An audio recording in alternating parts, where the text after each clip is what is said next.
So now I will move to the famous advanced MC formula version. And so here there are several ones. I already discussed that we had the H35 version, which is at this moment only FM120. So Klaus, here too, this is still on my question list. Also, maybe we should also go for the FM60 here with a normal H35 coupling. Yes, please. Yes. So we have that one I already discussed, and it goes up to plus 20 degrees. And then there is the H70 where we are already noticed that. So there is normally FM90 in case if it's mentioned in the OD signal. But it could also be FM60 if there is no OD signal or incorrect OD signal, like an FM80 or whatever, then it will go back to 60. And we have also, of course, the FM300. Now, the basic principle is still the same in concept as what we know from the MC formula. So what we know from the MC formula is that actually the ramp rate is calculated continuously, and it depends on here. This item is very important. No, sorry, this one is very important. T final. T final will change continuously because T final is depending on the mass average temperature. So in the previous J2601-2020 version, you had a table that showed A, B, C, D.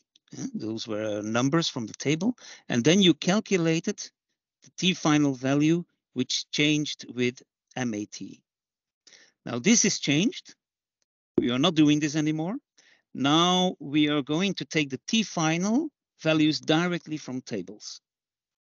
So we are again stuck with tables, but actually we had already tables with A, B, C, D. So, but it's from a table that it will come.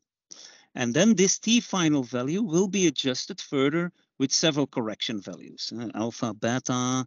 This was already the case for MC formula, and now also epsilon will be included. I will explain later what that one is. And yeah, there are some other aspects like you should respect a minimum value, etc. But I will explain that in the next slide. So these tables, where can I find them? You can find them in one of the annexes, but you have to choose first which option you are going to take.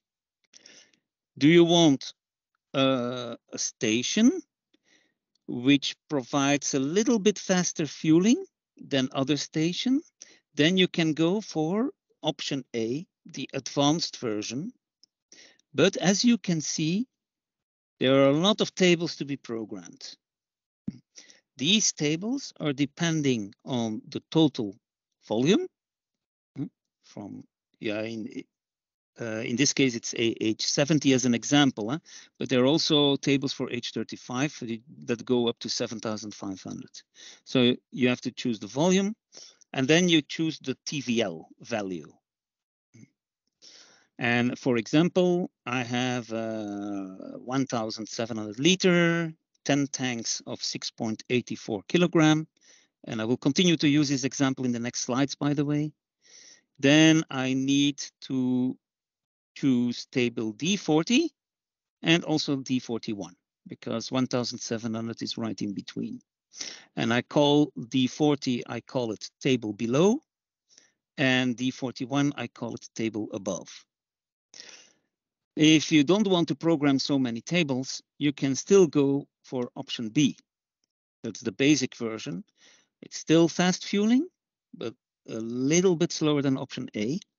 And here it's much more simple. You only have these 13 tables you need to program. And here you will not have to do any interpolation. So in this case, I would have to choose table D61 if I would take the same example, but I will continue with this example here that I'm taking the advanced version. So in my example, I'm taking D40 and D41. So I go and have a look at these tables in the appendix. And this is what I see. Here we see the MAT-C. It only goes up to 0 because it's H70, but for an H35 example, it would go up to plus 20. And here we have the ambient temperature. Now, some of these values are shown red.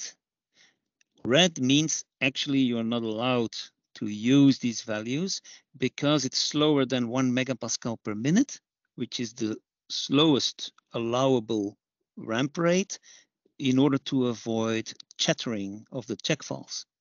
Well, I'm not allowed to go in this area, but we do show them because of the interpolation value. So otherwise we don't have a value to interpolate, and then we have you remember from tables from the current SAE that you're at a limit. You're just here above 2,800 or let's say 40.5 degrees, and then you should not fuel. We don't want that. So you're still allowed to fuel, and that's why we give you a value to do some interpolation. And the yellow ones are a bit special. I will explain later, because if you go, we assume that the lowest pressure is 5 megapascal. But if you go lower, then you have to multiply with the epsilon value, and then you could go below 1.0. So yellow is okay as long as your initial pressure is 5 megapascal or higher. So let's take as an example. So this is table D40 as an example. This was called table below. You remember? I will go back here. So D40 was called table below. D41 is table above. So this is table D40. It's called table below. And I take here these two rows of 20 and 25 from the table. These complete rows. And I do the same with my table D41, which was called table above. So I take 20 and 25, and I take all these D final values in my memory. Then I choose table below.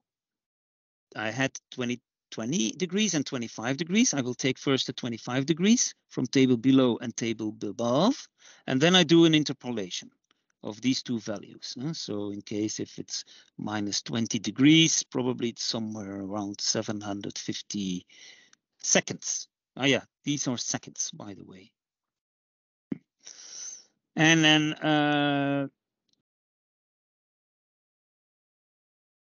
I do just the same, but this is incorrect. Do the same. So table below 25, and then I do the same for 20. So here, actually with my example of minus 20 here, minus 20, we have 733, 781, and the interpolation is 752.2. And then I do the same for 20, and there it's 648 after interpolation. And then obviously you can already think what you're going to do. You're going then to interpolate this to 23 degrees to come to a final value. But before I do that, I will also check the final limitations for peak mass flow. So we know that the peak mass flow could be 300 grams per second or 90 grams per second. So depending on the size, the total volume of the truck,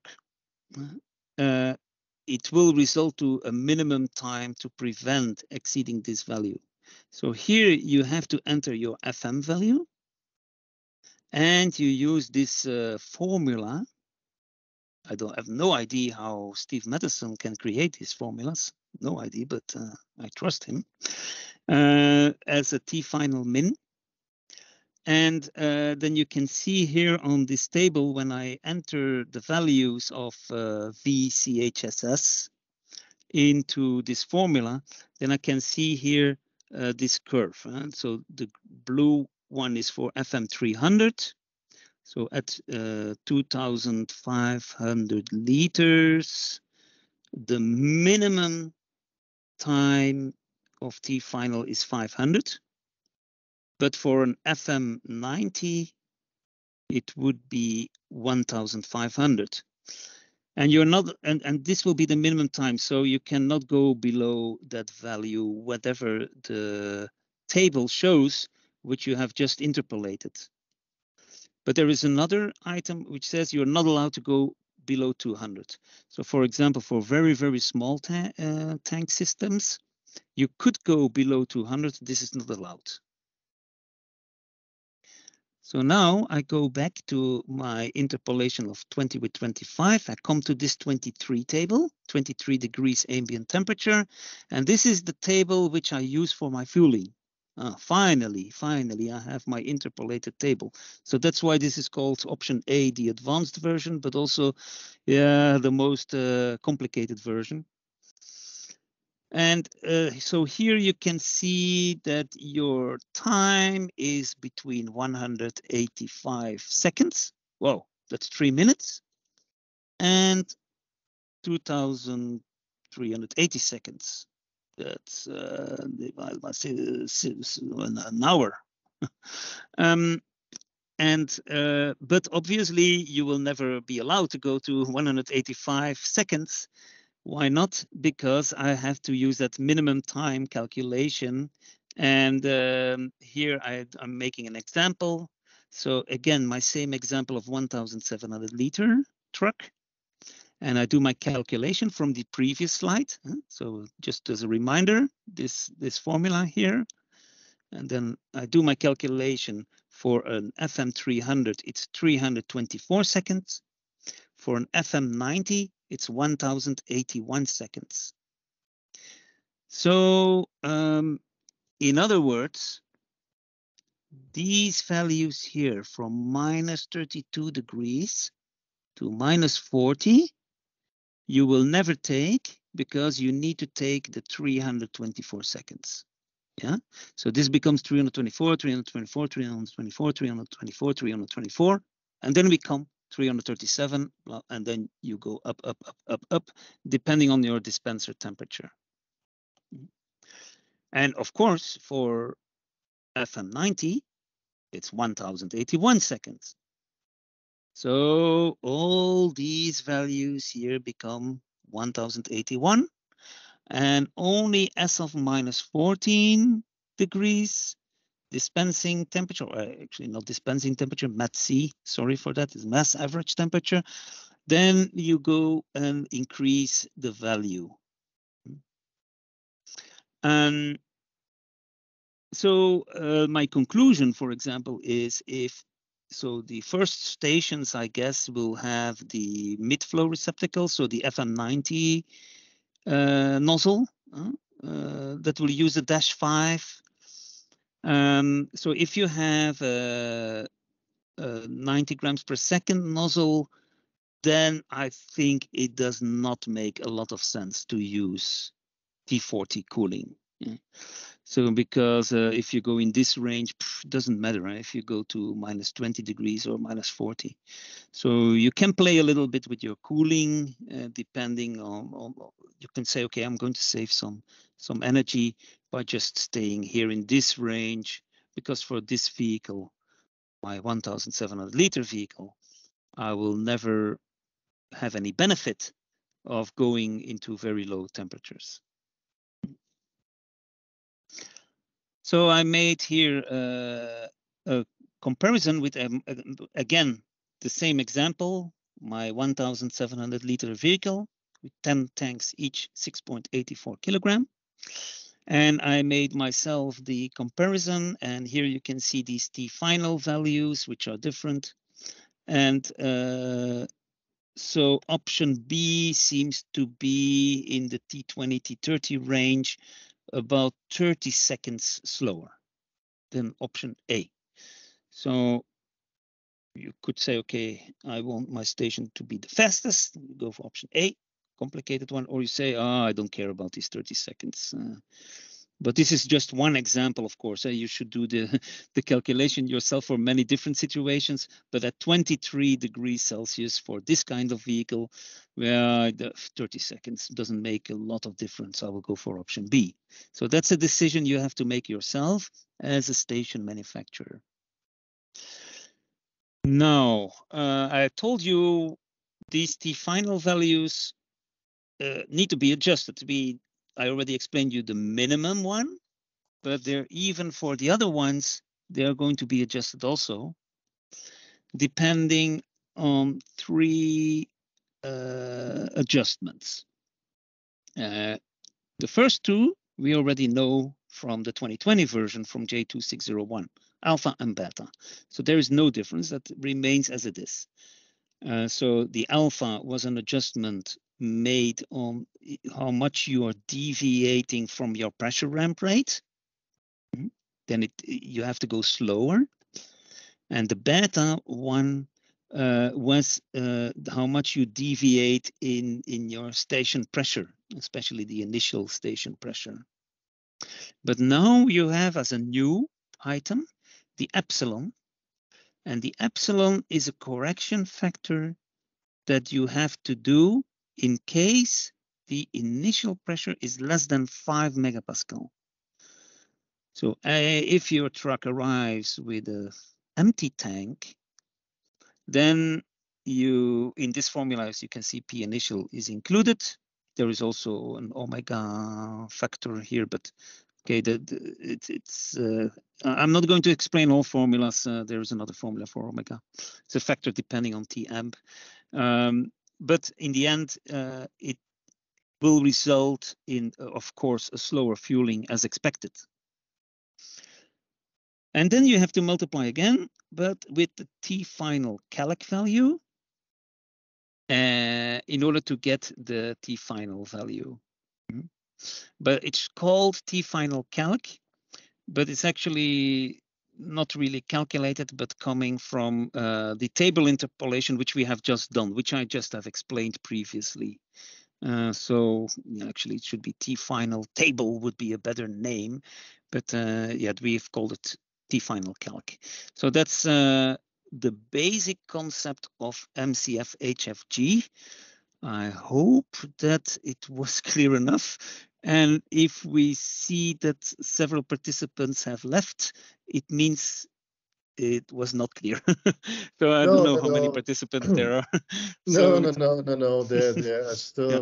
The issue is always that there are some parallel meetings, and they are quite keen to see the recording. So it was a good idea to have recorded the session today. And Yo-Yo has raised his hand to either comment or raise a question. Thank you for the very nice presentation.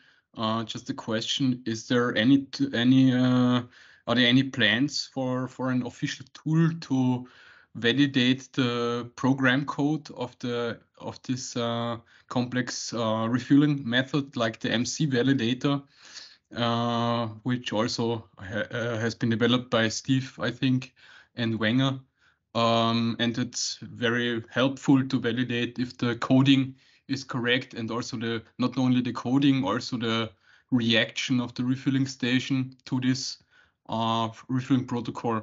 So do you have any updates on this topic? Well, Yo-Yo, I sincerely hope so, because I'm not in the mood to do the calculations manually when you are going to send the raw data to me. So yeah, it should come. It should come. Otherwise, it would be quite impossible to do the validation of the station. I have no idea about timeline. Honestly, it has not been discussed yet. Also not within the CEP. But I do agree it should come to make life easier for everybody to check that your station is meeting the the standard. Also, maybe for the CP approval, then would be relevant, for example. Yeah. Okay, thank you. But Vincent, how will we figure out the answer of the question? Shall we reach out to Wenger again to ask them, or will you when you're in touch to Steve Matheson, ask him, because actually I have the same question on my page. Well, I'm not sure if Steve Matheson is so much involved with validation of the stations. Spencer is more, I think. We will communicate with United States what they are going to do. And if necessary, yeah, we need to set something ourselves up with Wenger. But don't forget, -5 is not yet published, so obviously nobody's yet started making this. Yeah. Yeah.